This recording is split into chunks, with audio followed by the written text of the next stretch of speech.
खैर बांग्लादेश मुद्दे पर ही जो है यहाँ पर अपडेट्स आ रही हैं अलग अलग, और वहां पर एक चीज ये है कि बांग्लादेश मीडिया ने रिपोर्ट किया कि आईसीसी सिक्योरिटी असेसमेंट जो है ये साबित करती है कि बांग्लादेश जो है भारत में नहीं खेल सकती है ना, ये यहाँ पर उसने ये कह रहा है, मतलब बांग्लादेश इनडायरेक्टली, देखो अब ये बात तो सच है, अगर हमने ये बोल दिया कि 2 हम आपको सिक्योरिटी के लिए यहाँ देते हैं तो आप खुद एक्सेप्ट कर रहे हो कहीं ना कहीं। हाँ। और आप अगर खुद एक्सेप्ट करो तो बांग्लादेश से बोला देखो आपने एक्सेप्ट कर लिया, आपने एक्सेप्ट कर लिया मतलब हमने इंडिया को लेके बोला है, तो वो ये वाली चेकमेट वाली बात है कि भाई आप अपनी बातों में फंस गए।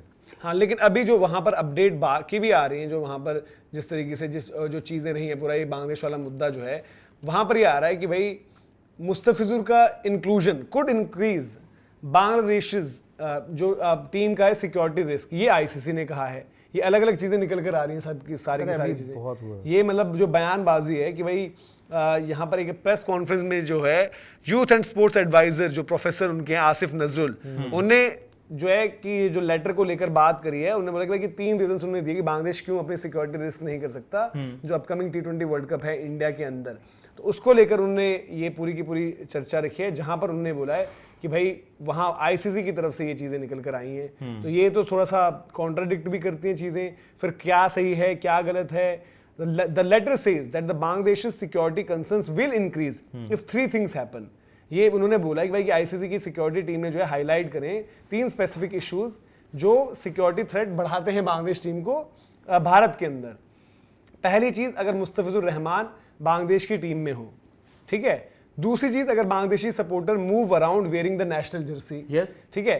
तीसरी चीज, the closer Bangladesh national election gets the greater the security risk to the team. अब ये चीजें भाई किस तरीके से हैं, क्या कुछ हैं, ये आपको समझना पड़ेगा कि ये वहां पर उन्होंने अलग अलग तरीके के बयान उन्होंने अपनी तरफ से दिए। बाकी जो है आईसीसी के स्टांस को जो है बिजार और अनजस्टिफाइड उन्होंने टर्म किया है। और if the ICC expects us to build a team by leaving out our best bowler and stop supporters from wearing, ये उन्होंने बोला कि भाई तर्क ये देगी कि इस चीज से आपकी सुरक्षा को जो है खतरा होगा कि अगर आपने मुस्तफिजुर को नेम कर दिया, अगर आपने अपनी नेशनल टीम की जर्सीज पहनी, और तीसरी चीज जब इलेक्शन के आसपास का मामला होगा, भाई अब हम कह रहे हैं ना अनएक्सपेक्टेड लाइंस की चीजें ऐसी हैं कि वो सरकार आएगी वहां पर जिससे रिश्ते बेहतर होंगे। वो इलेक्शन में तो दुनिया में हमने देखा कुछ भी हो जाता है। मतलब वो सरकार नहीं है, आईसीसी सरकार है, वो सरकार ऐसे नहीं। प्रॉब्लम है जो सरकार आ रही है वो थोड़ा अगेंस्ट वाली रही है इनके। मैं वो कह रहा हूं कि अब ये एंटिसिपेशन, भाई देखो अब वो मजबूरी है, राजनीति का कुछ नहीं पता होता, आप उनसे रिश्ते बेहतर करो। वो अगर उन्होंने इलेक्शन वाला क्लॉज डाला तो उन्होंने ये डाला कि भाई कि जो आप सोच रहे हो कि ये आएगी जिससे मामले सुधरेंगे, बट अगर नहीं आई कोई और कुछ और होता है मामला, प्रॉब्लम ये है और ज्यादा वही सरकार आ रही है। दीपक कह रहा है जो अगेंस्ट वाली है उसमें बस प्रॉब्लम ये है, उनके साथ प्रॉब्लम ये है कि वो उनका एक जमात है, आई थिंक मुझे जमात इस्लाम है, तो वो प्रो पाकिस्तान है थोड़ा सा। धीरज भाई सिंपल पॉइंट अब उनके बयान ऐसे दीपक जी आप लोग ये है कि सरकार नहीं ये सुनिए एक सेकंड, बात ये है कि इस टाइम पर वहां कोई गवर्नमेंट फॉर्म नहीं है, कल को एटलीस्ट एक गवर्नमेंट आ जाएगी तो बात तो कर लोगे। इंटरिम गवर्नमेंट से बात नहीं कर सकते, वो एडवाइजर है, पीएम ही नहीं है उनका।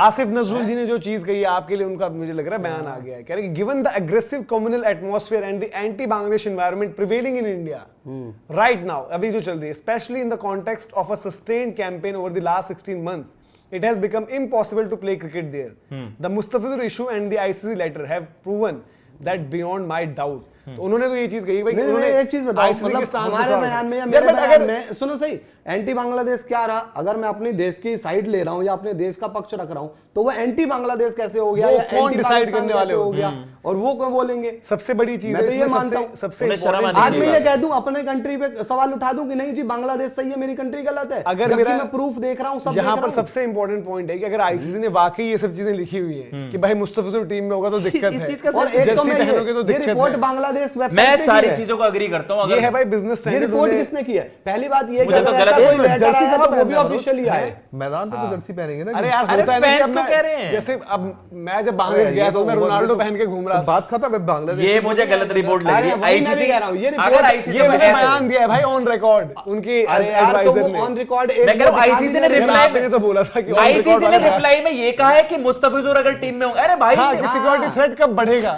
अरे ये झूठ है रिपोर्ट यार, या तो दिखा दे वो रिलीज केसेस है कि जब सिक्योरिटी थ्रेट बढ़ेगा। ए उन्होंने बोला है कि जब आप मुस्तफिजुर को टीम में रखोगे तो वो कह रहे हैं कि भाई हम बिना मुस्तफिजुर की टीम भेजिए। बात बता दूं, ये बांग्लादेश में जो इस टाइम माहौल है, ये अपने फैंस पर खुद भी अटैक करवा देंगे माहौल बिगाड़ने के लिए। जो ये हो रहा है इनकी गवर्नमेंट ही वहां करा रही है अटैक सारे।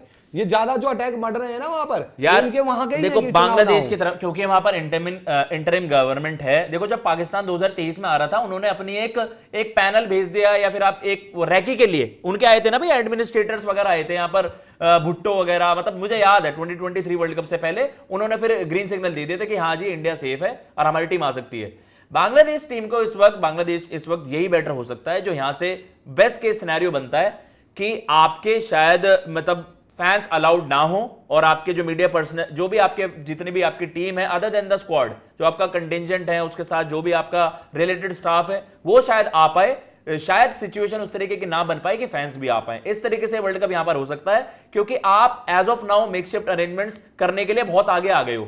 20 दिन बाद आपका वर्ल्ड कप है, यहां से शेड्यूलिंग चेंज होना इट्स ऑलमोस्ट इंपॉसिबल। आईसीसी भी इस बात को समझता है, बीसीसीआई भी, एंड बांग्लादेश क्रिकेट बोर्ड को भी समझनी चाहिए, रादर देन इस बात का राजनीतिकरण किया जाए कि क्या है क्या नहीं है।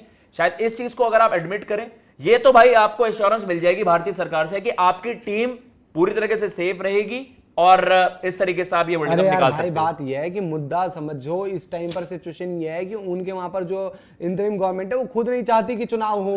वो चुनाव ही नहीं चाहती। दूसरी चीज कि भाई ये तो कोई आईसीसी लिख के ही नहीं देगा ना इस तरीके से लेटर, और दूसरी चीज अगर है तो भाई वो एक बार लेटर तो पब्लिक हो जाए ना, हम भी पढ़ लें। फिर आईसीसी किस बिना पर। रही बात फैंस की गारंटी है, मैंने आपको एग्जांपल दिया, फैंस होटल में खाने के बिल पर लड़ पड़ा, तो वो क्या मतलब नेशनल सिक्योरिटी थ्रेट हो गया? बिल्कुल भाई वो होटल में लड़ पड़ा, किसी होटल वाले ने चमका दिया, फिर क्या कहोगे कि वो तो जी इंडिया ने उस पर अटैक कर दिया। सही बात। अरे भाई पर्सनल, मैं एक बांग्लादेशी फैन हूँ, गाली दे दी किसी इंडियन को, पिट गया वो, फिर अगर भाई उन्होंने, मैं कह रहा हूँ बिल्कुल सही कहा भैया, फिर क्या अगर भैया वो मैदान में राय अपनी टीम को सपोर्ट कर रहे हैं, उन्होंने एंटी इंडिया स्लोगन्स कर दिए, तो फैंस क्या करेंगे? आप दुनिया को ये बोलोगे कि नहीं जी बांग्लादेशी पीट दिया। हाँ, तो वो भी चीजें देखिए। और मैं कह रहा हूं इन्हीं सिचुएशन को अवॉइड करने के लिए मैं पहले दिन से मेरा एक ही वर्डिक्ट है कि आप फैंस को एज ऑफ नाउ, क्योंकि सिचुएशन अलाउ नहीं कर रही, इसके बाद आप भाई मतलब हाइब्रिड तो हम भी बोलते हैं कि वाकई में इशू है। हाइब्रिड सबके साथ हाइब्रिड करो, क्रिकेट बंद करवा दो अपने। अरे भाई, अरे मैं कह रहा हूं ये एशिया में करवाओ मत यार, ये हम यार बात ऐसी है, देखो सिंपल मैचेस जहां होने थे वहीं होंगे। हाँ। और बांग्लादेश की टीम आए, पूरी सिक्योरिटी मिलेगी। हाँ। फैंस को लगे तो आए, ना लगे तो ना आए। इंडिया कुछ नहीं उस पर आपको बता दें जो अभी सिंपल जो लेटेस्ट अपडेट आई है, जहां पर दो चीजें निकल कर आ रही हैं। एक कि किस तरीके से वहां पर जो है बांग्लादेश मीडिया ने रिपोर्ट किया है वहां पर कि भाई आईसीसी सिक्योरिटी असेसमेंट के अकॉर्डिंग ये उन्होंने साबित करी है चीज कि बांग्लादेश जो है भारत में मुकाबले नहीं खेल सकती। दूसरी वहीं बांग्लादेश के जो यूथ एंड स्पोर्ट्स एडवाइजर हैं प्रोफेसर आसिफ नजरुल, उन्होंने ये चीज कही है कि भाई कि आईसीसी के लेटर में 3 चीजें मेंशन्ड हैं, जहां पर उन्होंने उन 3 चीजों का जब जिक्र किया है कि बांग्लादेश के सिक्योरिटी कंसर्न तब बढ़ जाएंगे अगर 3 चीज होती है, मुस्तफिजुर रहमान टीम में हुए, बांग्लादेश के सपोर्टर्स जर्सी पहनकर घूमे इंडिया में, और तीसरा अगर बांग्लादेश के इलेक्शन वहां पर पास रहेंगे तो सिक्योरिटी रिस्क टीम को बढ़ेगा। तो आईसीसी के इस ट्रांस पर उन्होंने अपना रिप्लाई देते हुए कहा कि भाई कि उन्होंने बिजार और अनजस्टिफाइड कहा है। उन्हें कहा कि भाई कि अगर आईसीसी ये एक्सपेक्ट करे कि हम अपना जो है बेस्ट प्लेयर, जो बेस्ट बॉलर है, उसको टीम से हटाकर टीम भेजें अपनी, तो वो समझ में नहीं आती। अगर हम अपने सपोर्टर्स को कहें कि भाई आप अपनी टीम की जर्सी ना पहने, तो वो हमारे समझ में नहीं आता। और तीसरी चीज ये कि अगर हम अपना इलेक्शन डिले करें जस्ट टू प्ले क्रिकेट, तो ये इससे ज्यादा अनरियलिस्टिक एक्सपेक्टेशन नहीं हो सकती। अब इस पर आगे क्या होता है ये आपको देखना पड़ेगा, लेकिन अभी लेटेस्ट अपडेट इस पूरे मामले पर जो निकल कर आई है वो है ये।